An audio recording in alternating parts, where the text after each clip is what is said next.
अस्सलाम वालेकुम, आप देख रहे हैं yummy cooking recipe channel. Yummy और टेस्टी रेसिपी के लिए हमारे चैनल को आप अभी सब्सक्राइब करें और पास में दिए बेल आइकन पर भी क्लिक कर दीजिए ताकि हमारी वीडियो की नोटिफिकेशन आप तक पहुंचे सबसे पहले।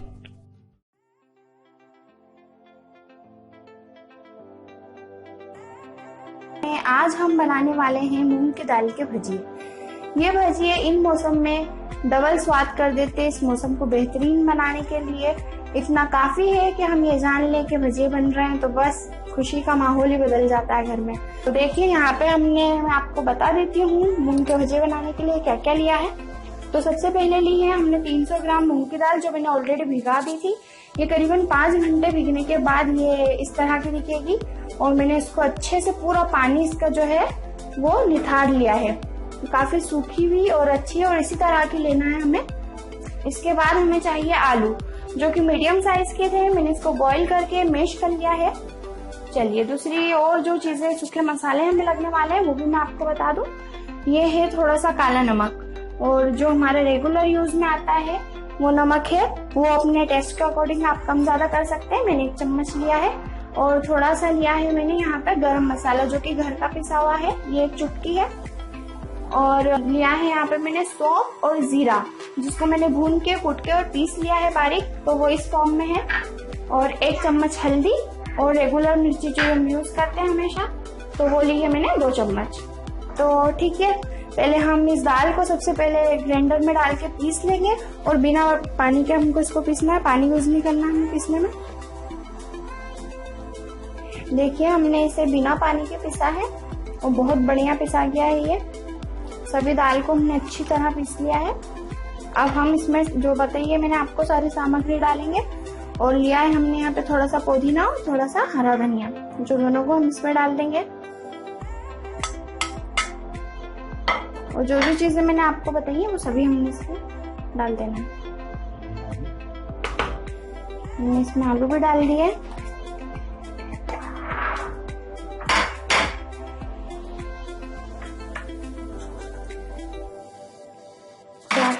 काला नमक, गरम मसाला, सौंफ और जीरे का पाउडर, हल्दी और लाल मिर्च। अभी नमक बचा है। नमक अपने टेस्ट के हिसाब से आप डाल सकते हैं। चलिए आप टेस्ट के हिसाब से डालें अपने नमक। मैंने यहाँ पे अपने हिसाब से डाल दिया है। चलिए सभी चीजें इसमें डल गई हैं। अब हम इसे अच्छे से मिक्स करेंगे।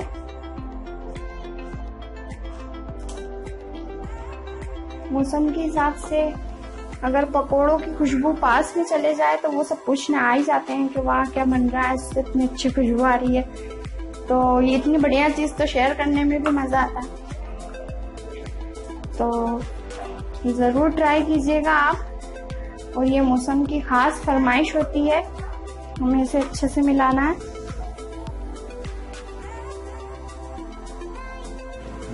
देखिए हमने यहाँ पे एक पैन रख दिया है गैस ऑन करके, ताकि गर्म हो। और साथ ही साथ हमने सारा जो मसाला डाला था वो अच्छे से मिला लिया है दाल में। और अगर बाई चांस आप तो दाल पीसे और उसमें थोड़ी सी दालें दिखें भी तो कोई दिक्कत नहीं है, उसका तो और अच्छा टेस्ट आता है। वैसे वो ऑलरेडी भीग चुकी है तो वो कच्चापन तो खत्म हो ही जाता है उसका, और जो रहा सहा वो थोड़ा तेल में हो जाएगा। तो पैन गरम हो गया। अब हम इसमें तेल डाल देंगे। तेल हमें थोड़ा ज्यादा ही लेना चाहिए, क्योंकि जो भजिए हैं, जो पकोड़े हम बना रहे हैं, वो पकोड़े चारों तरफ से सिक सके। तो हम यहाँ पे अच्छा तेल ले रहे हैं, कुछ ज्यादा ही क्वांटिटी में। अब इसको हम गरम होने देंगे अच्छे से।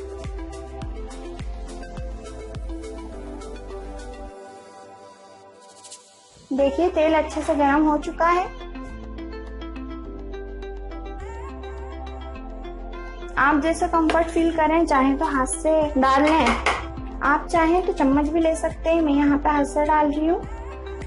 हाथ से जो शेप आता है वो बहुत अच्छा आता है, और खास तौर पे जो टेस्ट रहता है वो और बढ़ जाता है, अच्छा लगता है। कुछ लोगों को तो पसंद होते हैं घर के भजिए, मार्केट के सबसे ज़्यादा घर की चीज़ें अच्छी लगती हैं, क्योंकि हम घर पे चाहे तो टीवी देखते हुए, बाहर बारिश आ रही है वो देखते हुए बालकनी में खड़े होकर खा सकते हैं, बारिश का एंजॉय करते हुए। काफ़ी अच्छी रेसिपी है और बहुत सिंपल भी है, बहुत कम चीज़ों से बनी हुई है। आप चाहें तो इसमें थोड़ी सी प्याज या टमाटर भी डाल सकते हैं, पर हमारे यहाँ उसको ज़्यादा सिंपल पसंद करते हैं, सिर्फ आलू ही ज़्यादा पसंद करते हैं, तो इसमें मैंने आलू बढ़ाए हैं बस। और प्योर मूंग है यहाँ पे।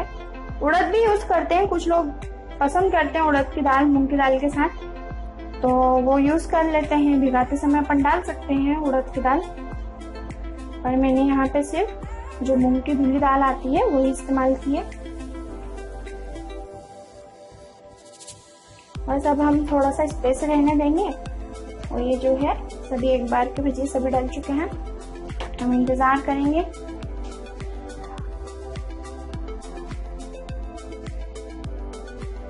पंद्रह से 20 सेकेंड इंतजार करेंगे कि नीचे से अच्छे से सीख जाए।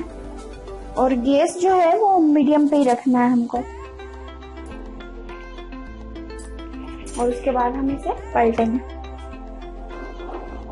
थोड़ा सा हिला लें आप पेन, उससे जो है ऊपर नीचे हो जाएंगे।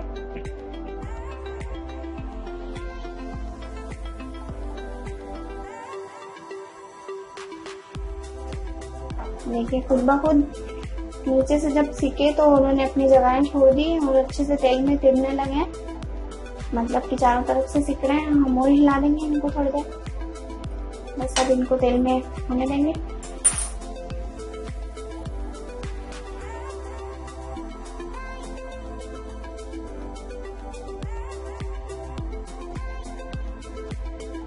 बहुत तेज पे हम इसलिए नहीं सेकते हैं भजियों को, क्योंकि अगर वो नीचे से ज्यादा सीख गए तो ऊपर से तो कच्चे रहेंगे और नीचे बस सिकेंगे भी नहीं, बस बाहर से दिखेंगे कि हाँ ये ब्राउन हो गए हैं तो सिक गए होंगे।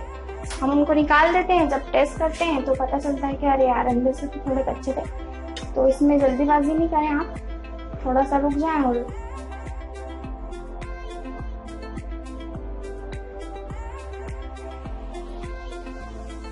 सीखने दें सब तरफ से।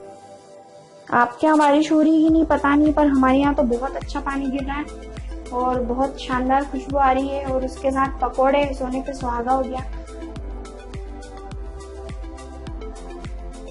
उसके साथ भजी है तो सोने पे सुहागा हो गया, और अच्छा लग रहा है।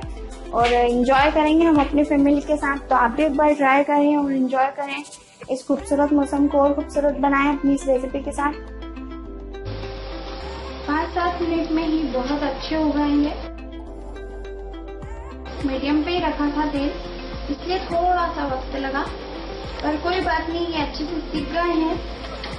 और है ना बहुत बढ़िया कलर आया है इसका। तो हम इसको निकाल लेंगे, एक्स्ट्रा ऑयल पूरा निकाल लेंगे। जो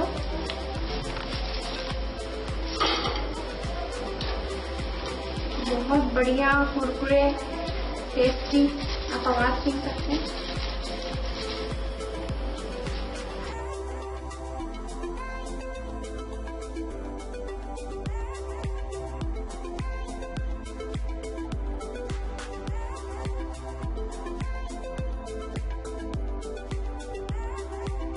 जो बचे हुए हम वो भी डाल देंगे। तब फटाफट से तलना है भाई, इतना बढ़िया मौसम है तो जल्दी जल्दी तल के हम सबको दें ताकि वो एंजॉय करें इस मौसम को। थोड़ा स्पेस रखना, बस हमें इतने भी नहीं डालना है जैसे हमने पहले डाले थे, क्योंकि पैन बड़ा है उस हिसाब से हमने डाल दिए थे ज़्यादा, और अभी भी हम उतने ही डालेंगे। और अगर पैन या आप जो भी कढ़ाई वगैरह है वो अगर छोटा हो तो आप उस हिसाब से डालें। बस कुल मिला के हमें थोड़ा सा स्पेस रखना और कुछ नहीं। ये देखिए हमने जो भजिए बनाए हैं उसकी क्रिस्पीनेस आई आवाज आपको? बस कितने बढ़िया और कुरकुरे हैं। तो बस हम जो हमने अभी डाले वो निकालते हैं वो, और उसके बाद करते हैं फल सर्व।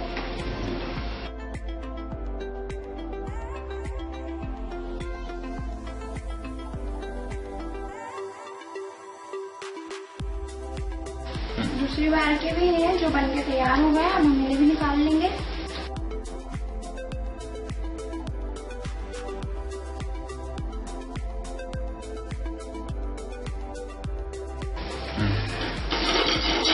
हमने इसको निकाल लिया।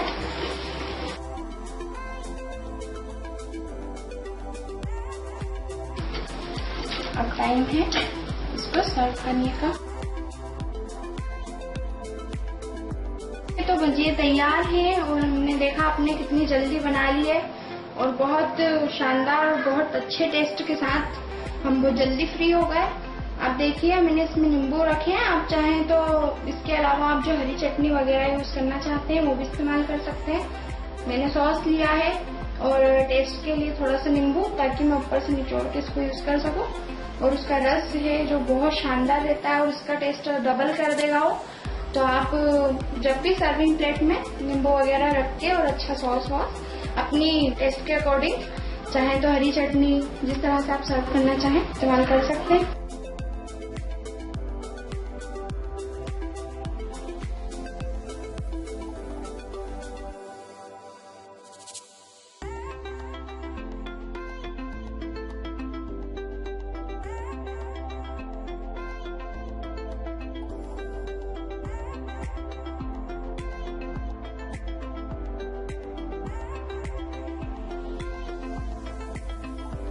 आपको ये रेसिपी कैसी लगी हमें कमेंट में जरूर बताएं और इस वीडियो को लाइक और शेयर करना ना भूलें। और अगर आप हमसे कोई नई डिश बनवाना चाहते हैं तो हमें कमेंट बॉक्स में जरूर बताएं। फिर मिलते हैं अगली वीडियो में, तब तक के लिए अल्लाह हाफिज, अस्सलाम वालेकुम।